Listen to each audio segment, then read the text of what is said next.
Welcome back to the Fuel Your Legacy podcast. Each week, we expose the faulty foundational mindsets of the past and rebuild a newer, stronger foundation essential in creating your meaningful legacy.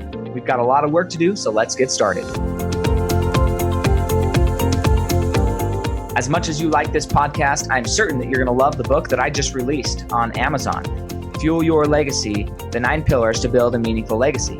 I wrote this to share with you the experiences that I had while I was identifying my identity, how I began to create my meaningful legacy, and how you can create yours. You're going to find this book on Kindle, Amazon, and as always on my website, samknickerbocker.com. Welcome back to the Fuel Your Legacy show. Again, this is the client guest show. My main purpose is to help my clients grow, get exposure. I think I only work with incredible humans. I try and make sure that I only work with incredible humans. And so when I have the opportunity to lift them up and help other people see how incredible they are, then I want to. So that's why I started this section of the Fuel Your Legacy show, is to help other people see how incredible of humans that I get to work with every day and get the same inspiration that I get when I show up to work. Like for me, working's fun because I get to work with awesome people like Casey Thompson Fuller. I mean, how awesome do you have to be to have 2 last names? It's pretty awesome, right? Like, yeah, only the elite get it. Yeah, I mean, I don't have 2 last names. You might think so because it's so freaking long, Knickerbocker, but it's all one word, where she has 2 last names, hyphenated, Thompson Fuller, and her first name's incredible as well. In fact, I always spell your first name wrong. I don't know why. I always think there should be a Y in it, but there's not. So go look at her name, just fall in love with her name. But honestly, by the end of this, you're going to fall in love with her and what she does and how she could help you, which is why I'm so excited. So she is an income building realtor. She's not into just selling homes. She wants to help you get into a home that's going to help you gain more income in your life and ultimately have the lifestyle you want. She also is a owner at a Sugar House Doula. So she's a doula. She loves the idea of birth and helping people have a healthier system there. And she also works with a group called La Leche League, which I'm going to let her explain what that is. But just really quick, Casey, I'm just curious. Tell us the story. I don't even remember when we first met, but tell the story of when you first saw me or met me and what your first impression of Sam was. Sure. I met Sam in January of 2020 at an event that was hosted by the Next Gen team. And Sam was a keynote speaker there.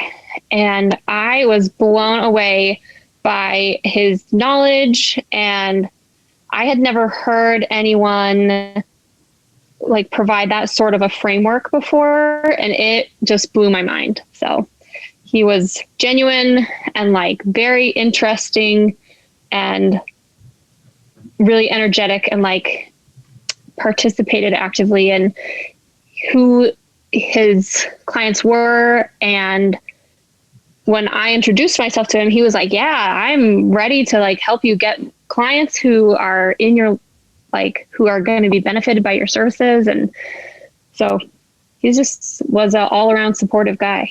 Awesome. I'm curious, has your opinion of me gotten better or worse now that you know me for almost a year now? Like, what's your opinion of me? Because that's like more of a professional, supportive setting. Who's Sam really? If you had to say, oh, this is who Sam is really, who's Sam really now that you know me a little bit better? I think, and I kind of knew this about you the first time we met, but it really like cemented over the last year that you are a person who just like has this radical acceptance of people and like meeting them where they are. And I just thought that is really awesome. So interesting. See, I love that. I love that. Thank you for letting me know how I'm viewed by others, because I never know. Sometimes I think I know, and then people are either too scared to tell me. I keep asking people. I want somebody to be like, I hate you now. Like really tell me how they really feel about me. But I like the good feedback. One day I'm going to get somebody on here who's like, I really don't like you. And that's okay. I totally okay. I'm bracing. Sorry, it's not today. No, it's all good. I mean, I like to be liked, but I'm okay if you don't like me as well. It's all good here. So how did you get I love how broad of things that you're interested in. And little known secret, honestly, when I first met Casey, this was like our first conversation. She's like, oh yeah, I don't have a car, or I went like a year without a car. And I was like, what? How do you live in Utah and you just don't have a car? Like, that's so, I would die. I hate not having transportation. She's like, oh, it wasn't that bad. I just Ubered everywhere. I'm like, nah, like I couldn't do it. I biked everywhere. Oh, I biked everywhere. But I did take Ubers if it was too far or if the weather was bad. So either way, I mean, she's a mom, guys. She's not like this single woman who lives in this uptown apartment. I did. Whatever. I hauled my kids on my e-bike pretty much everywhere for a long time. It was, it was one of those things where my family and I were making a lot of sacrifices in order for me to have the flexibility to do what I wanted to do, which was spend more time with my children. And that was one of the sacrifices that we made. It was challenging to learn how to like restructure my time management as far as like, I gotta leave 45 minutes early to get downtown instead of 20 minutes early. But really, once that learning curve was over, I kind of adjusted to it, and it was not a big deal. My kids were way happier on the bike than they were in the van. So there was less fighting. We got there, wherever we ended up going, they got there. And, like when you get your kids in and out of the car and they're like crabby about it and they don't want to get out and they drop their things and all of the drama that can ensue in a car ride, it was non-existent. They just were like looking around and feeling the wind on their face and just like they got where we were going, like happy and peaceful. It was awesome. So yeah, I think that is one thing that I think it leads into what you do for your clients and how you interact with your clients. But Casey's not my impression of you now. I can share that. She, of course, first time I met her, shows up professional, excited about what she does. There's no question there. But the more you get to know Casey, the more I think, man, she is somebody who I totally look up to and respect as somebody willing to do hard things, but is also living a completely purpose-driven life. Like, she got rid of her car so she could spend more time with her kids and give them a different experience that most aren't going to have, And so it's that type of just absolute commitment to your dreams and to the purpose and to having this certain family life and existence that you want that most people aren't willing to do, myself included. Like I have to force myself to go camping. And it's like, I have to work up to it. Give me a few weeks so that I can go give my kids the experience of being outdoors, because I don't like to be uncomfortable. Like I don't have a car so that my kids can get where places quicker. I have a car because I want to get where I want to go faster. And it's just convenient that my kids get to ride with me. And so to be willing to put some of the things that maybe it's nice to have on the back burner so that you can prioritize the experience and the lifestyle of living and having those deeper relationships. That's not just like one story. Casey does that over and over and over and over in all aspects of her life. And she likes to work with people and help them get to the point where they can do the same thing. And it's not always going to look the same. Not everybody who works with Casey is getting rid of their car. Maybe, I don't know. No, but probably not. No, so far zero. yeah, so far zero. But the point is, she is somebody who understands, and she can put her money where her mouth is when it comes to like having a value conversation and saying, hey, where do you want to end up and what are you willing to do to get there? And she puts her money where her mouth is, and she actually like does those things to get to where she wants to get to. And I just completely honor and respect that aspect. And I look up to you a ton in that. And I have a lot to learn, because something that I struggle with sometimes. I love my little pampered Sam shell so much that I don't want to get out of it. But I know that you force people out of it or force yourself out of it. And it's an inspiration to me for sure. So go ahead and tell your story about how you got into real estate and why you're so passionate about this concept of income building real estate rather than just let's go buy some homes or let's go buy our first home. Like, why are you so passionate about the specific area of real estate that you do? Sure. my interest in real estate started when I was a renter still. I had this just awful landlord who was the worst. I'm talking like won't clean up black water back up in my tub after I just had a baby level nightmare. And I just thought, this woman is the worst. And I could totally take care of a house better than she could. And if I ever had tenants, I would be there. Like, I would get professionals. I would make sure that they felt like they were getting their money worth out of the amount that they were paying for rent. And realized that I was sort of at a transition point in my life, as far as I just had a baby, decided I wasn't going to go back to work, that I really wanted to have a couple of years with my children while they were young. And so in order to replace my missing income, we decided to purchase a duplex. And that duplex has just transformed our lives. We had the flexibility to be able to do what we wanted to do and to really like build the life that we wanted and have the relationships that we wanted. So that gave us flexibility for so many years. And not everyone wants to stay home with their babies, nor should they want to. But people have goals, and having an income property really can help people achieve whatever it is that their goal is. If their goal is to see more of the world, or to help their family members, or to pay for their education, whatever it is that their goals are, having income from a property is transformative. Yeah, I love that. So two things that I heard, and I think that's important, is one, recognition of like, what are your gifts? What are the things that you do? You recognize, and this is a thing, so many people, I don't want to say they complain about other people in life, but they recognize, I could do that better than that's being done in somebody else's life.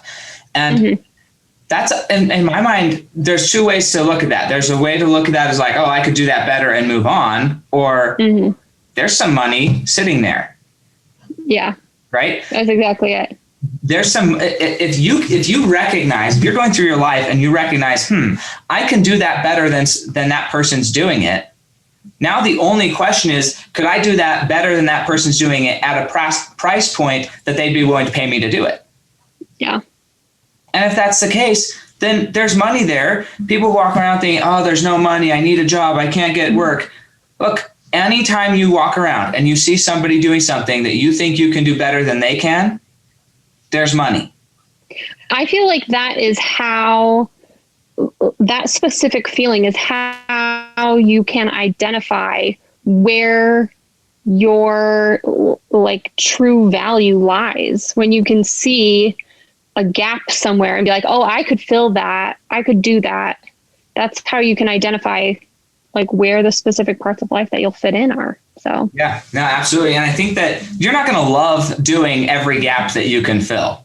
Okay. So like that's another thing, but you may as well try them all out, and you know what you enjoy, what you don't enjoy. And what also comes with the recognition of, hey, I can do that better than somebody else.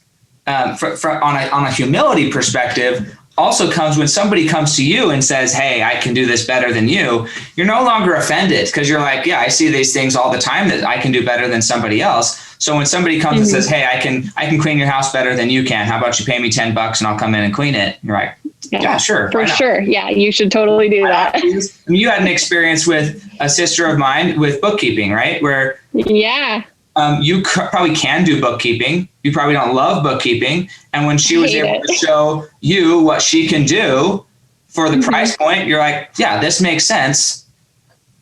You can do it better than me with less stress. Like, my time with my family, with everybody, is more valuable doing what I love doing than doing that. And so that made sense to say, offload that. But I think that that's a huge thing, is recognizing not being offended. It happens to me all the time. My biggest weakness, if you ever want to help Sam or add value to Sam's life, grammar is Sam's on the bottom of his list as far as skills go. And so people all the time will tear apart. I say tear apart. They will nitpick my social media posts. I'm like, you said this word wrong. You didn't put a comma. You should have listed whatever. And they'll message me privately, and I know people who, when they get corrected that way, they get super offended that they're being corrected publicly, on a public post. And my response is always like, hey, thank you so much. In fact, if you see anything else in the future, please just let me know as soon as possible so I can go and correct it. Right. Right. If you're free willing editing to accept service. help, yeah, exactly. Free editing service. If you're willing to accept help, life gets so much better and more, like, there's so much more love and fulfillment when you're willing to accept help than if you're like, no, don't help me. Don't help me. I can't believe you tried to help me. And it's like, just accept it. Just be like, oh, thank you so much. So I love this is improving my life. Yeah. Yeah. So that's one skill. Again, these small things that I see in Casey that I super look up to, which is why I wanted to have her on the podcast.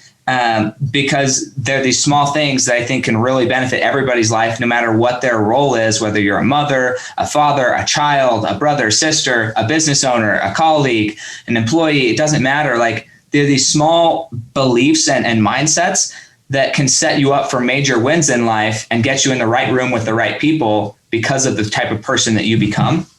The other thing that I wanted to point out here, and we kind of talked about this at the beginning, but goals first, direction when it comes to your financial decisions. I mean, this is huge, guys. Like, well, I want to spend time with my kid. How do I make sure that happens? How do I make sure that this is in the right position? Okay, well, I need to go get a home then. What if all of your choices, all of your purchases were based on the lifestyle that you wanted rather than what you thought other people wanted? So talk about that for a second to the audience of, if we were to create value-based financial decisions, how much more fulfillment and joy do you have in the life that you're living? I think it leads to a ton more fulfillment. I focus with my clients on making sure that the home purchases that they make are goals driven, and that the purchases are going to serve them in the future and help them achieve their goals.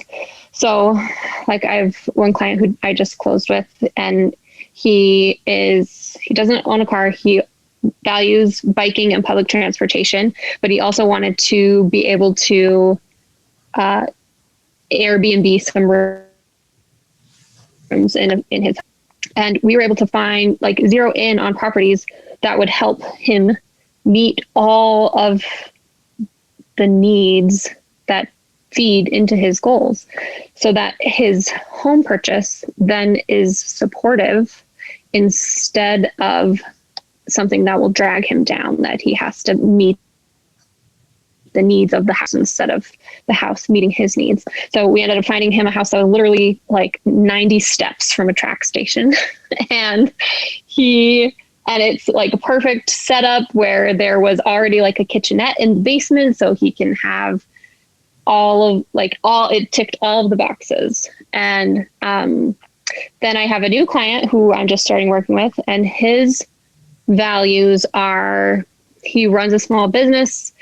It's a welding business. So he has a lot of trailers that he has to park and a lot of equipment. So he kind of needs a shop.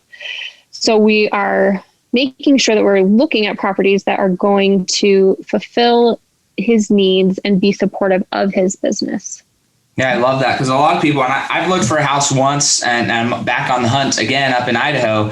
But so many people, and this is pretty much how I looked at it. I don't know, completely, a little bit. I knew that I wanted a townhome for my first home because I didn't want to do yard work, because I wanted to focus more on my business. And so I wanted to be somewhere where all of my yard work, everything was taken care of, while I was focusing on building my business. When we sold our house and moved into a rental, same thing. I don't want to be somewhere that's going to require me to do the upkeep, because I want to build my business. So it's a little similar, but a lot of people, they're looking at their home, they newlyweds or whatever, and they're just like, well, this is the next step in life to go get a home. Their parents said, you need to go get a home. You need to be a homeowner. So then they just go buy any home based on just the idea of, well, I need a home. So that's one area. And then they're primarily price shopping. They're like, how much square footage can I get for the home that I want? And then they get the home. And I know lots of people like this. They get the home because they were just looking at square footage for price. And they're totally unhappy being there. They're like, man, I wish I lived somewhere else. I can't believe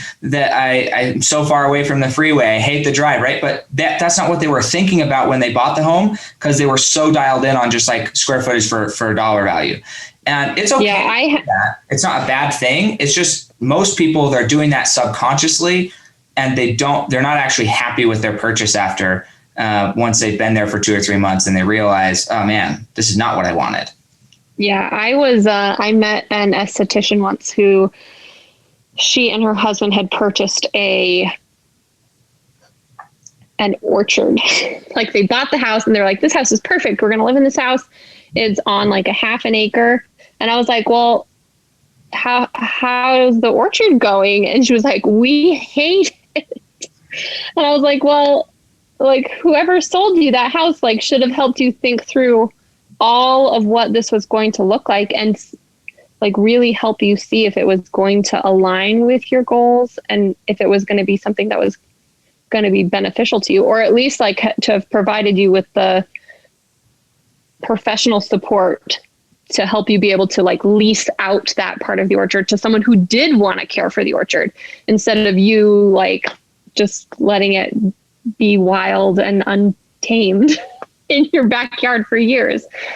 Like, it could have helped you reach your financial goals instead of dragging you down. Yeah, I think that's so important. I mean, there's so many things that I'm not going to personally tell you about Casey, but this one thing I will tell you from a concept perspective, because she just mentioned it, giving you maybe you still want the property, but you just want the professional support of, hey, this is somebody who can maintain the orchard, and this is what it'll cost. Will be your benefit. Mm-hmm. So the cost benefit analysis of having an orchard, it's not a bad investment to have an orchard. Maybe rent it out to Harwards or one of these fruit stands and say, hey, do you want a business? Here's the orchard, pay me X amount of dollars of rent for the land or whatever, and it's all yours. You take all the profits, just pay me my $500 a month, which is like nothing. Mm-hmm. And here's the orchard, like undersell it, but it's an extra 500. But that's the thing. Casey is going to go above and beyond. And even if it means taking a little bit longer to help you find the right thing, or sometimes even covering some of those costs to find the right professionals, she's going to make sure that you're in the best position for you that you can be in. And that not enough realtors do that. Most realtors, they just want a quick in and out. Let's get it done. I'm just looking for my 3% paycheck at the end of this deal. And that's just not who Casey is. And I love that that's not who she is. She's really there to help you and do and get what you want out of it. And that's what I just love it. It's so cool. So tell us a little bit about, because I know these two separate things, but you also have other passions, other hobbies. I do. One is being a doula, which maybe you make some money from. I don't know what doulas get paid.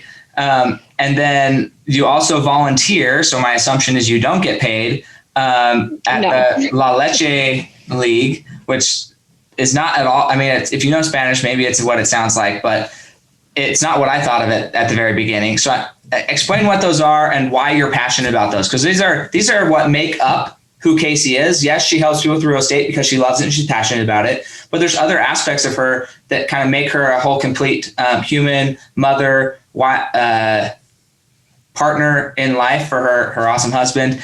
Go into some detail about those as well. Sure. So really all of my work and volunteer work really ties back into my belief that people who are at transition points in their life are deserving of support. So really all of my work is pretty much the same. I'm helping home buyers transition into property ownership, or I'm helping people buy investment properties and transitioning into that investing world, or I'm helping new families become parents, bring home their first or additional babies. And then at La Leche League, I also help moms transition to learning how to breastfeed. So I have been a doula since 2013 and really love the part-time nature of the work. and I loved being invited into such a pivotal moment in people's lives. That really it just flabbergasts me that people think that people want to have me there on those huge days. And it's really humbling to know that I have something to offer them, and that they want me there. And I just really appreciate getting to be a part of people's lives on those days. So I love that. The idea of when people are in transition, that they're worthy of support. That's such an awesome worldview. I have like my chorus worldview that guides everything in my life and everything I do. This podcast, the endless hours of just sitting and counseling with people who are struggling, my journals that I write, everything comes from my core belief that your purpose is, as far as like, you were created to be a creator. And that every moment of our life, we're either creating or we are responding as a victim to outward circumstances. And my mission in life is to help people create what they want rather than react to life and end up with what they don't want. So that's my core belief, and my core, like, this is why everything I do in my life can connect directly to that, from religion, family, business, charity. Everything connects back to a creative, like a orientation of helping people see their value as a creator. And I love that your core, like the thing that you want to just have an impact on, the legacy, you could say, is to help people know that they're worthy of support in transition. It doesn't matter what transition that they're in. That could be a really crazy transition, from an abusive relationship to healthy relationship, from drugs to being sober, from alcohol to being sober, from non-ownership to baby to divorce, or whatever. Like any type of transition, you're worthy of support. You don't need to hide and pretend that you're okay, right? But that you're worthy of support. Like I love that concept, and that from everything I know about Casey, adequately describes her in a nutshell. I didn't know that, but now that you say that, I'm like, oh yeah, that makes sense. Yeah, completely. So I love that. And breastfeeding is not easy. I mean, not that I've really tried it myself, but I grew up, I'm the seventh of 11 kids. So I grew up with my mom breastfeeding, and all my siblings, they breastfeed their kids. And it looks not very difficult. Like it looks like, oh, you just put the baby there, latches on and starts sucking, and good job. Right? Mm-hmm. It's not that simple for some reason. It's not. I could talk about breastfeeding all day, but it's actually a learned behavior. So it's not something that comes instinctually. So women who are separated from viewing breastfeeding their whole lives can have a really challenging time learning how to do it, because it's a learned behavior. I didn't know that. I could also talk about boobs forever, but for different purposes. You talk about like the actual function. I talk about other aspects, other functions. Okay. Other functions. No. Other functions. Yeah. The reality is, I'm just real, and people who like me, and people who don't, and they're like, "Oh, Sam's a little weird. He's dirty." I'm like, whatever. I'm Sam. A little bit, but that's okay. Well, we like you anyways. If people don't like it, then they can choose not to listen, choose to do something else with their time. I don't know. It's so true. They are just like every other part of our body, a multi-useful tool. Yes. Yeah, that's a nice way of putting that. Just like hands. Just like hands. Hands can be pretty sexual too. Oh, hands, feet. Nobody blinks twice at them. They're out all the time. Yeah, what the heck? I know. I love it. So when you were making the transition to, you're buying this rental, which is fine, but what was like who are your biggest naysayers? Were there naysayers who kind of pushed back when you decided to transition your lifestyle into more focused on what you want rather than what other people would value, like having a car, living with neighbors that are underneath you or above you, whatever, right? Like that's a very specific lifestyle that you're choosing into. And there's lots of people who would just look at that and be like, I could never do that. Just like, I mean, I said the same thing to you. I could never get rid of my car. I don't like, it's just not something I would ever choose to do. I can't imagine myself ever choosing to do that. Doesn't mean it's wrong. It's just not me. But some people would judge or look at your lifestyle and say, oh, she doesn't even have a car. Oh, she has to live with neighbors. She's not wealthy enough to have her own house and have a separate rental if that's what she wanted to do. So, I mean, there's people who are going to judge those things. Who are your biggest naysayers when you chose to make those transitions? And how did you just focus on what you wanted rather than what they thought should be? That's a good question. I probably the biggest naysayers were from like my extended family. As far as when I was purchasing the rental, they were like, you're going to get terrible tenants. Like you're going to have all this drama. It's going to be really difficult. But I feel like I have had incredible tenants over the course of my rental. A lot of that I think stems from people who are willing to live on the premises with the landlord are inherently a high quality tenant. So that's one thing that has worked in my favor. And then as far as transitioning to working as a realtor and teaching other people how to use this specific set of skills, probably my biggest naysayers, all again, my family.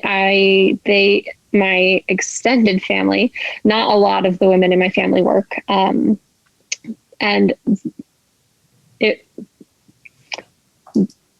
let me think about how to say this the right way. Because I did and do value my time with my children so much, as evidenced by all of the choices that I've made in the past.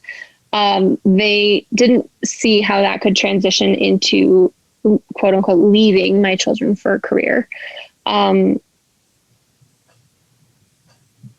as my children's priorities have shifted over there, they just need less time with me. They're just as happy with a babysitter.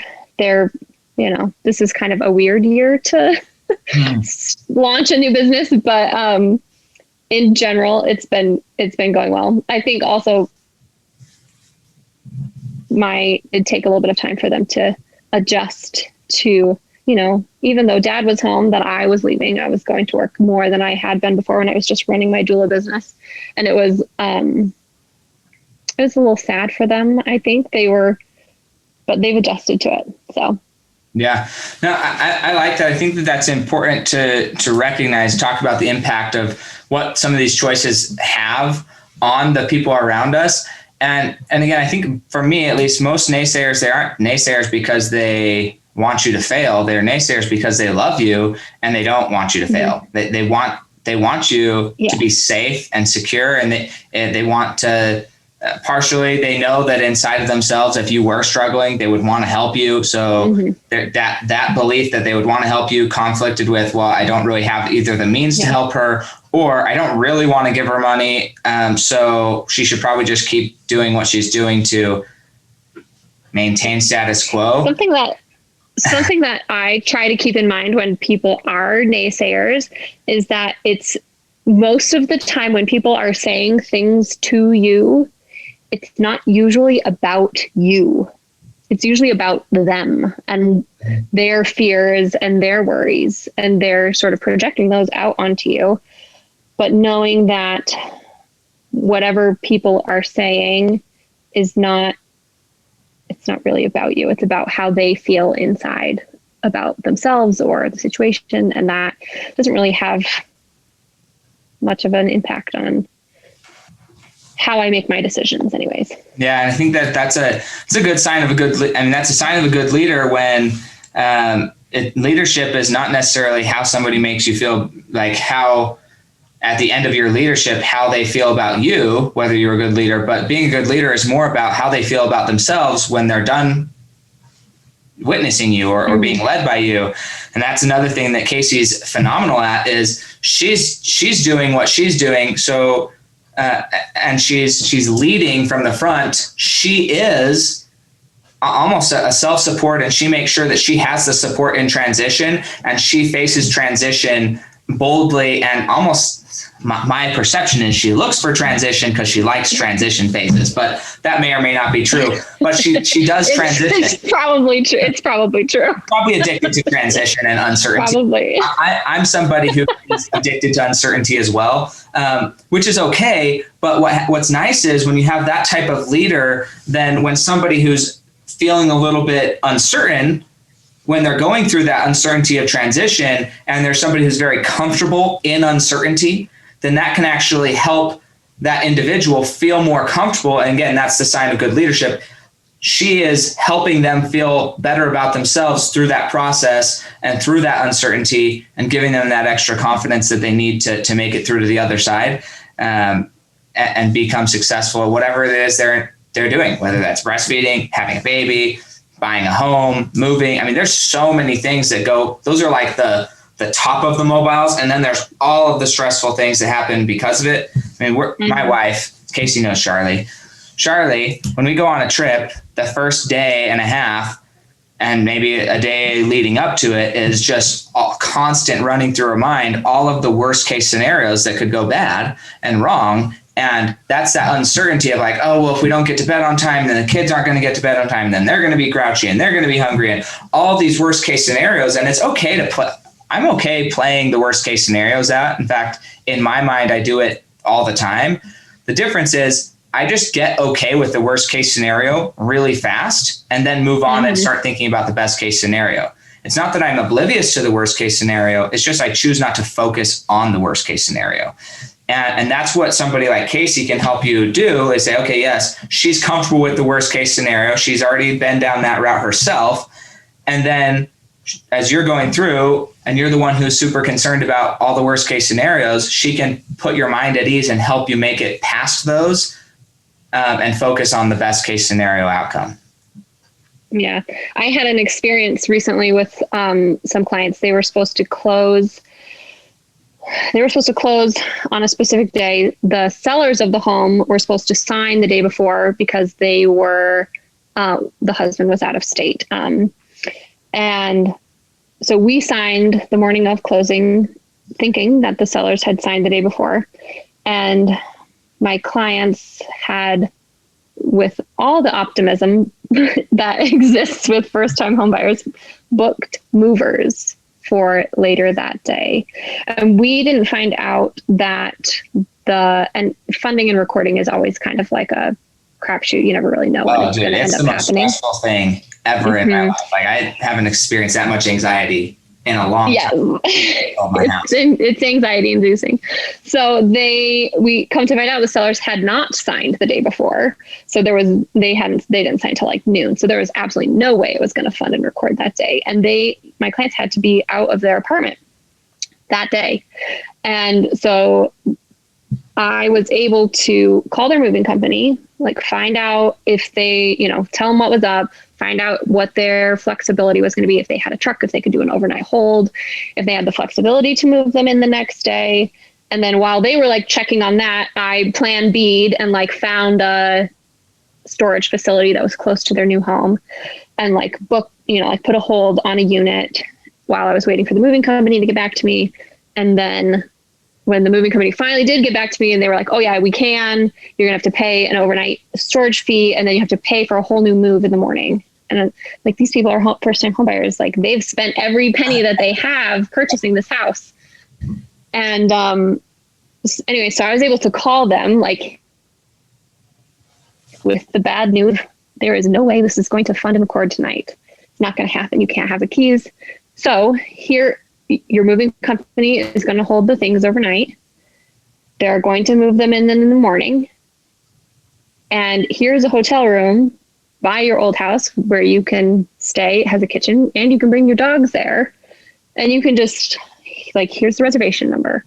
And I just was able to like make everything smooth for them so that when I had to tell them, like, there's this terrible news and they can instantly start feeling the crushing worry of the worst case scenario, I was already able to be like, and here is all of the solutions to all of your problems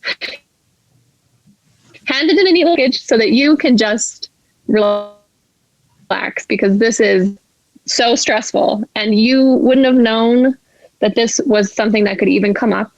And that's my responsibility to have told them that. And so I just was able to fix the whole thing, which is not something I've heard of realtors doing in the past. No, I don't know of any realtor who's going to do that other than you. And on top of that, I think that you may not have caught it, but I think the thing that is the most stressful probably, or the most, I don't know if it's even the most stressful, but the most meaningful detail of that story, what do you think it is? What do you think I'm going to say, Casey? Probably the dogs. The dogs. She knew it. Exactly. Yes. That's the most meaningful thing. Yep. Yes. Was that the cheapest thing, or was it the most expensive thing that she did for them? Not even remotely close, but the attention to detail of, and you can bring your dogs. That is what solidifies that client for, hey, I want Casey to take care of me and all of my friends because she even thought about my dogs. Like that is that's the thing. That's the above and beyond, not just covering the costs of the storage and all the other moving costs, not just getting in a hotel room for them, not all that. It's the fact that she even thought about our dogs. Like that's the above and beyond. That's so incredible about Casey.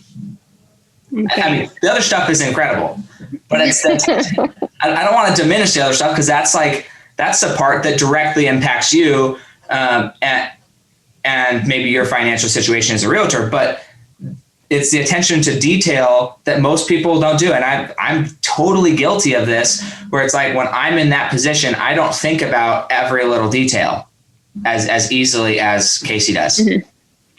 And I've seen her do that multiple times in multiple different situations that have nothing to do with real estate, but it's part of who Casey is because she understands transition. She understands the things that are worrying during transition and how to make somebody's life easier through transition. And it's the little things that seem like they're not that big of a deal, but are huge to that individual. And I love it. I love it. I love it. So let's say somebody wants to have one of these wonderful experiences of working with Casey Thompson Fuller. Where do they go to find out more about you, get in contact with you? And if you're in Utah or wherever you're licensed, I don't know where you're licensed, and you want her to help either buy or sell your home, she can help you. And it's in your best interest to let her help you, I believe. I can't recommend people because that goes against some other issues with my business licenses, but I think that she'd be a dang good candidate. And if she was buying and selling homes where I'm trying to live, I would use her. That's what I can say. So thank you. Yeah. Where do they get?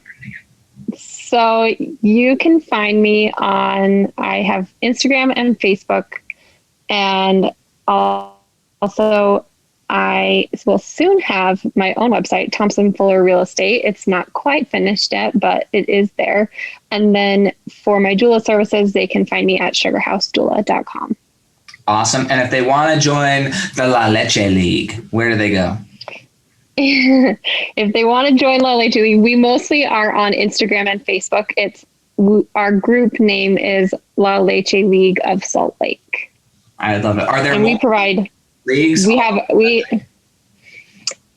There are. It is an international support group. Our Salt Lake group, we have about 8 leaders who help run the group, and we provide services to moms from breastfeeding newborn infants all the way up to people who breastfeed their toddlers. So awesome. I love it. That's so cool. Okay. So definitely go check her out. We're going to get as many of those links in the show notes as possible here. Now, this is my 2 favorite sections. So this last section is called Legacy on Rapid Fire. 1 word, 1 sentence answers. We're going to go for it. Are you ready for Legacy on Rapid Fire? I'm ready. Perfect. What do you believe is holding you back from reaching the next level of your legacy today?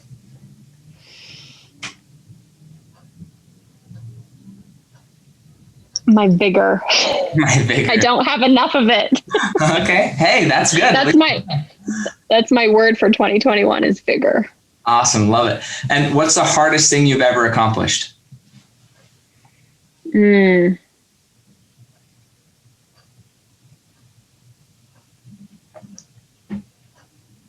hardest thing I've ever accomplished was probably my breastfeeding relationships with my children. I tandem nursed. So I nursed the older daughter and the younger daughter for 6 months overlap. And that was real challenging. So that's my biggest accomplishment in life. I cannot even imagine that. Good for you. I could not imagine it. Not for everyone. What's the greatest success at this point in your life? Ooh. I'm real proud of my business right now. That's probably my greatest success. This year has been an incredible year of growth. So I love that. And what do you think is one secret that you believe contributes to your success the most? That's a good one.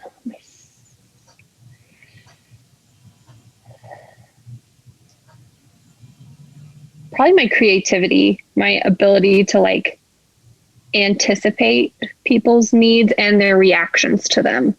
And so then I can see what services I'll need to provide in order to help them with their transitions.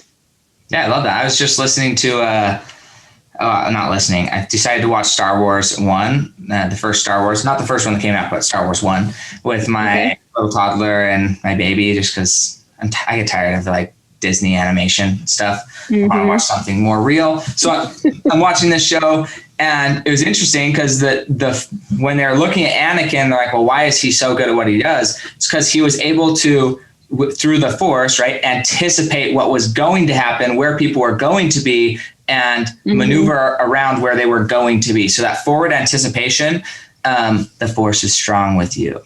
Oh, thank you. Nice. Yeah. Anyways. And also with you. Oh, thank you. Yeah, no, that's a huge skill, and more people could benefit from that, having that in their life or having somebody in their life that's good at that. So what do you think is one book that you would recommend, one or two books you'd recommend to the Fuel Your Legacy audience?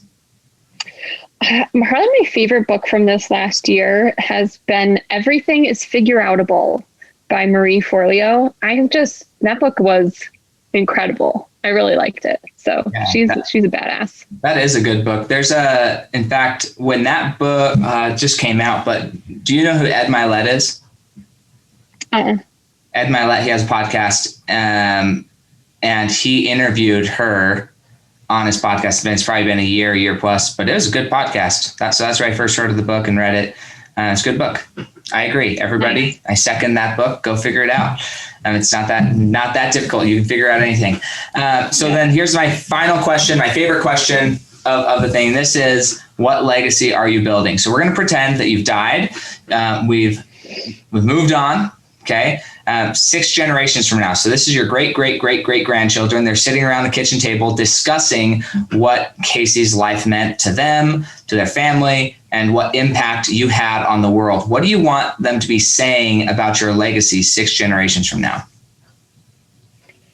This is a really good question. I actually have thought about this a lot. I've heard you pose this question on your podcast, and I thought I had never even considered anyone besides like my maybe great grandchildren even remembering who I am. I just had never even occurred to me that is something that people experience.